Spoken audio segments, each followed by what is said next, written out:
Bonjour à tous, dans la précédente vidéo, je vous ai parlé du je suis, comment oser justement dire je suis. Et dans cette vidéo, je vais vous donner cette fois-ci des clés et des outils concrets pour y arriver.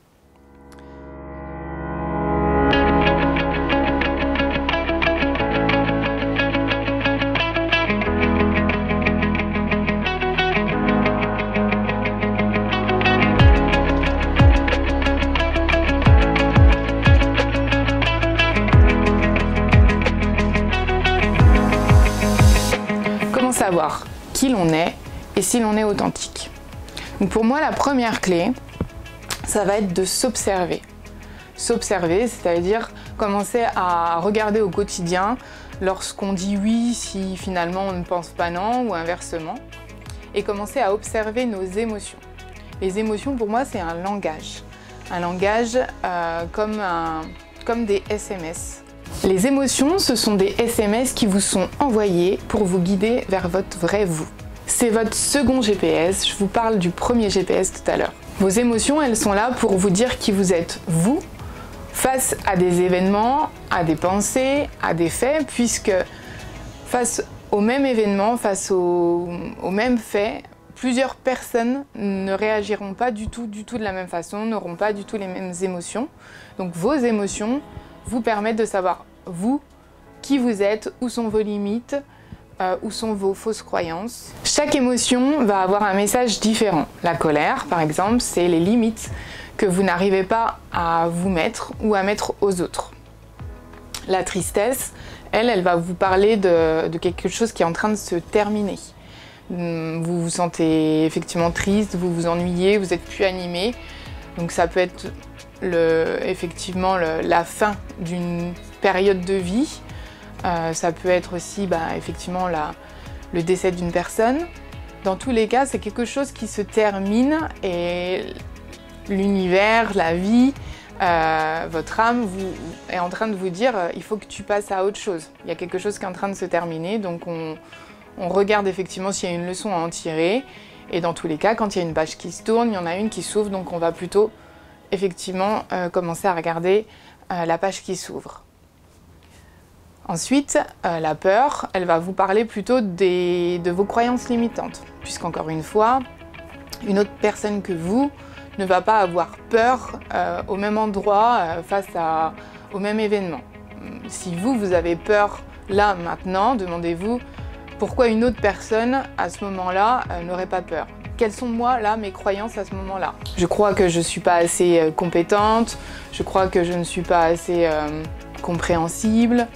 Enfin, voilà, toutes ces fausses croyances, c'est pas des fausses croyances puisque vous y croyez, mais des croyances limitantes. Donc si ces émotions sont comme des SMS pour vous guider, en reprenant cet exemple, quand vous recevez un SMS sur votre téléphone, vous n'allez pas le lire 15 fois. Vous prenez l'info, effectivement, s'il y a une réponse à donner, vous répondez. S'il n'y a pas de réponse, vous éteignez votre téléphone et vous le rangez. Là, il va falloir faire la même chose. Dès que vous êtes conscient que vous avez une émotion, vous allez prendre un temps pour vous dire tiens, je ressens la colère, SMS colère, je viens de recevoir un SMS.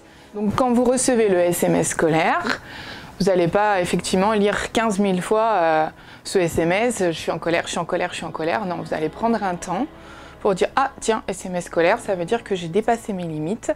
Où est-ce que je peux me repositionner? Où est-ce que je peux effectivement informer l'autre de là où je me suis pas respectée?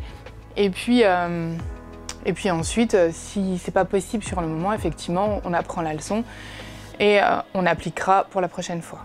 Donc effectivement, il va falloir prendre le temps de s'arrêter pour commencer effectivement à écouter ses émotions et à voir effectivement, à lire tout simplement ce message et à voir comment on y répond. Donc la deuxième clé, c'est le temps. Prendre le temps dans cette vie qui va trop vite, juste le temps de s'arrêter et de se rendre compte qu'en fait, je ne suis pas mes émotions, que la vraie vous, c'est celle qui observe ses émotions, c'est celle qui observe ses pensées, c'est celle qui observe ses émotions. Les émotions, c'est vraiment, on va dire, le langage de votre âme ou de votre enfant intérieur. Et justement, ça va être vraiment quelque chose d'important de pouvoir apaiser ce petit vous qui a peur pour pouvoir derrière ne pas être limité et pouvoir atteindre la vie de vos rêves, la vie de vos rêves. Je vous parle justement de l'enfant intérieur dans une prochaine vidéo. Donc on arrive là à la troisième clé qui est pour moi finalement la plus importante. Je vous parlais tout à l'heure du deuxième GPS du coup qui était les émotions et qui va vous emmener vers votre vrai vous, mais pour moi le premier GPS c'est l'amour. C'est le fait de vérifier qu'à chaque fois que vous faites quelque chose, vous le faites avec plaisir et parce que vous aimez, vous êtes dans l'amour. Vous aimez ce que vous mangez, vous aimez les personnes avec qui vous êtes, vous aimez les activités que vous faites. C'est ça finalement qui vous emmène vers qui vous êtes vraiment. Il va être donc nécessaire pour certains d'entre vous de replacer le radar sur vos besoins. Je sais qu'il y a beaucoup de gens qui effectivement ont eu l'habitude de placer leur petit radar intérieur sur les besoins des autres et qui confondent, je pense maintenant, leurs propres désirs avec les désirs des autres.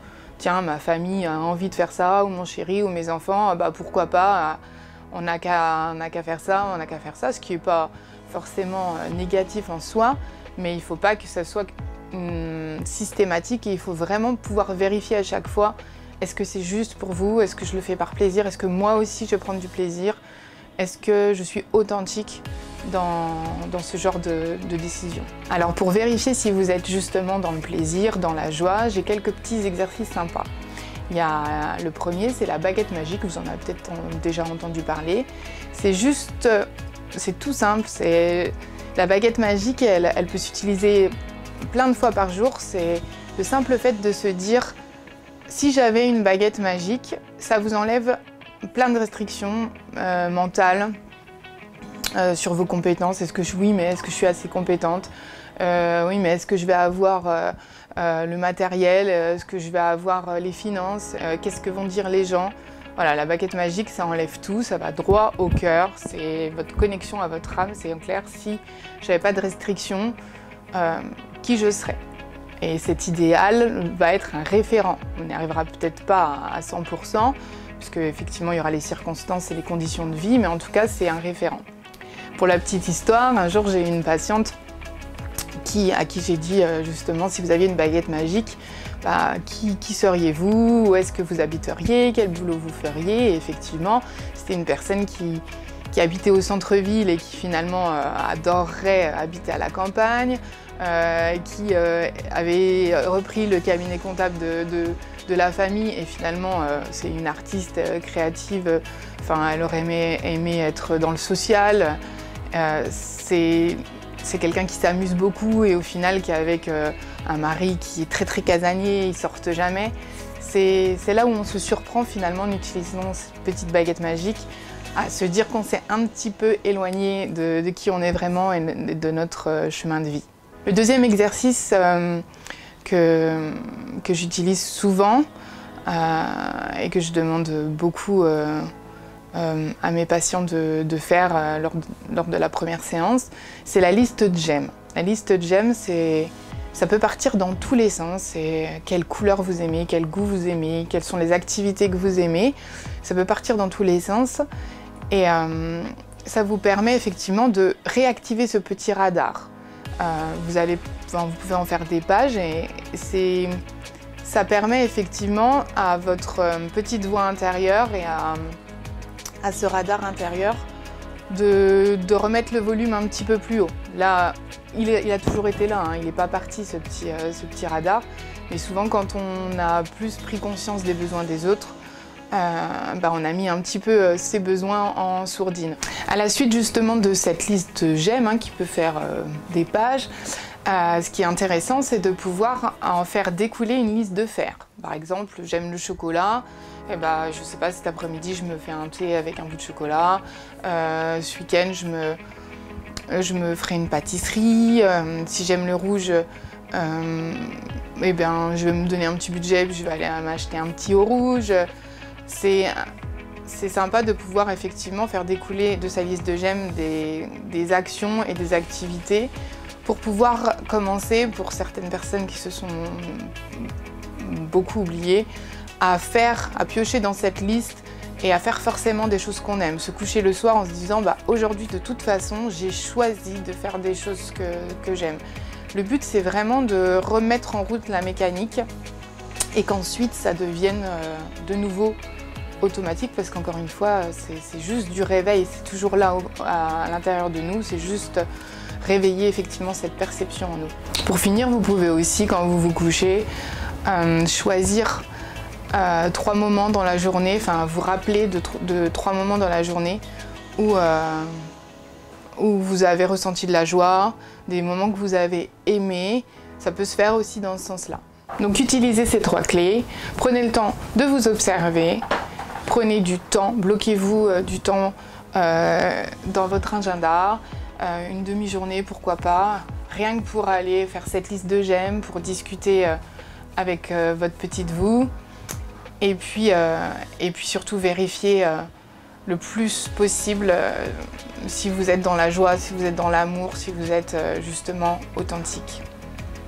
Et on parle justement de l'enfant intérieur dans la prochaine vidéo pour aller un petit peu plus loin dans la démarche et dans cette discussion intérieure, dans ce temps que vous allez prendre pour savoir qui vous êtes vraiment.